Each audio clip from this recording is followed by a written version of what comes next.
Every Friday evening at exactly 7:10, a woman appeared on platform 4 with a red suitcase. She never bought a ticket. She never boarded the train. She never met anyone who stepped off. She simply stood near the old station clock and stared down the tracks, as if one day the train would bring back the man who had taken half of her life with him. People at the station got used to her. Some said she was heartbroken. Some whispered that she was waiting for a ghost. But no one knew the truth. No one except Oliver, the quiet ticket clerk who had watched her for almost a year. He was the first to notice that the suitcase was never empty. And when she accidentally left behind a letter that said, "For the one who never came back," Oliver realized her story would not end when a train arrived. It would end when Clara finally had to choose between the man she had waited for and the man who had been waiting with her. The train station in Ashford was small enough for everyone to notice everything. They noticed the old clock above the entrance. They noticed the smell of burnt coffee from the vending machine. They noticed the way the doors of the ticket office creaked whenever the wind came from the east. But most of all, they noticed the woman with the red suitcase. Her name was Clara. Every Friday evening, no matter the weather, she came to platform 4. In the rain, her hair was damp and loose around her face. In the winter, she wore a white scarf pulled up to her chin. In the summer, she sometimes carried wildflowers, but she always took them home again.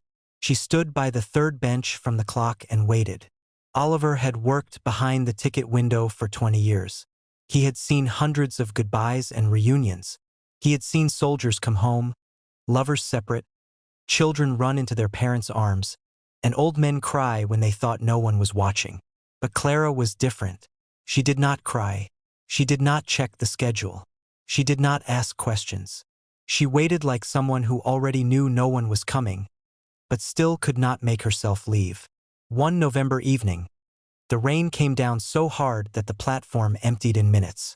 The 7:10 train to Boston arrived late, let the passengers board, and disappeared into the dark. Clara remained. Oliver stepped out of the ticket office holding 2 paper cups of coffee. "You wait for this train every week," he said, offering her one. "But you never get on." Clara did not take the cup right away. "That's because I'm not a passenger." Oliver looked at her carefully. "Then what are you?" She stared at the black tracks shining under the rain. "Someone who was supposed to be taken away." Oliver said nothing. For a moment, the only sound was rain hitting the metal roof above them. Then Clara spoke again. "His name was James. We were supposed to leave together. He went first to find work, to find an apartment, to build the life we kept talking about. Then he promised he would come back for me." She swallowed. "This train, Friday night, 7:10. Oliver lowered his coffee. "And he didn't?" Clara shook her head. "Not that night. Not the next week. Not even a year later." "How long has it been?" She smiled, but there was no happiness in it. 12 years. 12 years. Oliver looked down at the red suitcase by her feet. "And you've been coming here all this time?" "Yes." "Why?" Clara's hand tightened around the handle. "Because before he left, he told me, 'If I'm late, wait for me anyway.'" She placed the untouched coffee on the bench, picked up her suitcase, and walked into the rain. Oliver stayed on the platform long after she was gone. He wanted to believe it was only a sad story about a woman who had never learned how to let go. But when he turned back toward the bench, he saw a wet envelope lying where Clara had been sitting. There were only 7 words written on the front. "For the one who never came back." Oliver picked it up, and for the first time in years, he was not afraid of being alone. He was afraid because he already knew he would be waiting for next Friday too. Oliver did not open the letter. He placed it in the drawer beneath the ticket counter, but all week he felt it there, as if it were not paper at all, but a piece of someone's heart accidentally left behind. The next Friday, Clara came back. Same platform, same red suitcase, same quiet sadness in her eyes. Oliver stepped outside and handed her the envelope. "You left this." Clara went pale. "Did you read it?" "No." She looked at him for a long time, as if deciding whether trust was still something she could afford. "Thank you," she said softly. This time, she did not leave right away. She sat on the bench, placed the red suitcase beside her, and ran her fingers along the edge of the envelope. "I wrote this letter so many times," she said, "but I never sent it." "Why not?" "Because if you send a letter and no answer comes, hope dies. But if you never send it, you can keep pretending the answer is still possible." That was the beginning of their Fridays. Clara came to the station. Oliver brought coffee. At first, they spoke about James. Then, slowly, they spoke about everything else. The town, the weather, old movies, childhood dreams, the strange ways people survive disappointment, the little things that, over time, become closeness. Oliver learned that Clara worked as a florist but hated red roses. She said men only bought them when they had run out of honest words. Clara learned that Oliver once wanted to be a musician. He had planned to leave Ashford when he was young, but his father became ill and Oliver stayed. Then his father died, and somehow Oliver never left. He knew what it meant to be trapped by waiting. Month by month, Clara changed in small ways. She still came with the suitcase, but she no longer spent the whole evening staring at the tracks. Sometimes she looked at Oliver. One night, the first snow of the season began to fall as they sat on the bench with 2 cups of coffee between them. Oliver made a terrible joke about the station coffee being strong enough to wake the dead. Clara laughed. Not politely, not sadly. She really laughed. And in that moment, Oliver knew he had fallen in love with her. It was not sudden. It did not strike him like lightning. It grew quietly, like warmth returning to a room that had been cold for years. But he said nothing, because how do you tell a woman who has waited 12 years for another man that you wish, one day, she might wait for you? Then, 1 week before Christmas, everything changed. The station was crowded that evening. Families carried gifts. Children pressed their faces to the windows. Travelers hurried through the cold with scarves wrapped tight around their necks. Clara stood by the 3rd bench. Oliver stood beside her. The 7:10 train from Boston arrived on time. The doors opened. People stepped onto the platform. Oliver was about to say something about getting fresh coffee when Clara stopped breathing. A man in a dark coat stepped down from the last car. He was older than the photograph Clara had once shown Oliver. His hair had silver in it now. His face was tired.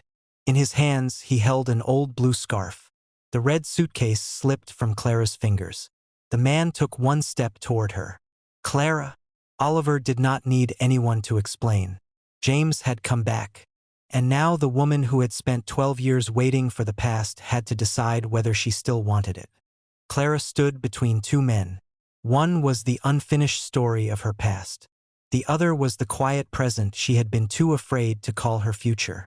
James looked at her as if he wanted one glance to erase 12 years. "I know I don't deserve to be heard," he said, "but I came back because I never forgot you." Clara did not move. "Why didn't you come sooner?"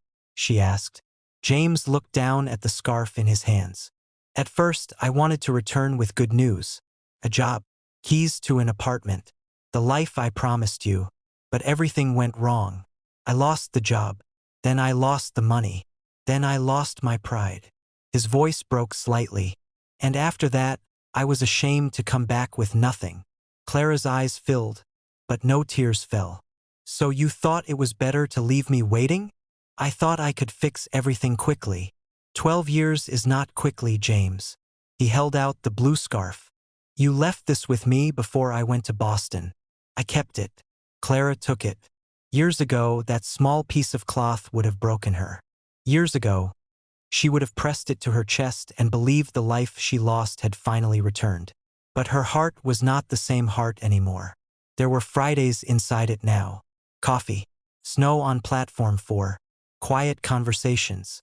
A man who had never promised to take her away, but who had shown up, week after week, in the life she already had. Oliver stepped back toward the ticket office. He did not want to pressure her. He did not want to watch her choose James. He did not want to stand there while hope left him as quietly as it had arrived. Inside the ticket office, he sat behind the counter and looked at the 2 cups of coffee growing cold on his desk. For the first time in years, he did not feel lonely. He felt left behind. 20 minutes passed. Then the door opened. Clara stood there, without the suitcase. Oliver rose slowly. "Are you leaving?" She shook her head. "I gave him the suitcase." "Why?" Clara looked through the window at James, who stood alone near the train. "Everything in it belonged to the life I thought we would have. A dress I planned to wear in Boston. Old letters. Ticket stubs. A key to an apartment we never saw together." She looked back at Oliver. "I carried that suitcase for 12 years because I thought I was protecting love. But I wasn't. I was carrying proof that I had been abandoned." Oliver could not speak. Clara took a step closer. "James came back, and I'm glad he's alive. I'm glad I finally have an answer. But I'm not the girl who waited on that platform anymore." Outside, the train whistle blew. James boarded the train. The doors closed. This time, Clara watched him leave and did not cry. When the final car disappeared into the snow, she whispered, "I waited for him for 12 years. Then you came along and never asked me for anything. You just stayed." Oliver swallowed hard. "I was afraid I had no right to love you." Clara smiled softly. "And I was afraid that if I stopped waiting, I would betray the girl I used to be." She picked up one of the cold coffees from his desk and took a sip. Then she made a face. "That's awful." Oliver let out a breath that almost became a laugh. "I'll make a fresh one." "Two," Clara said. "This time, I'm staying." They left the station together. Snow fell over the empty platform, over the tracks, over the old clock that now read 8:03. Clara did not look back. Because sometimes love is not the person who made the most beautiful promise.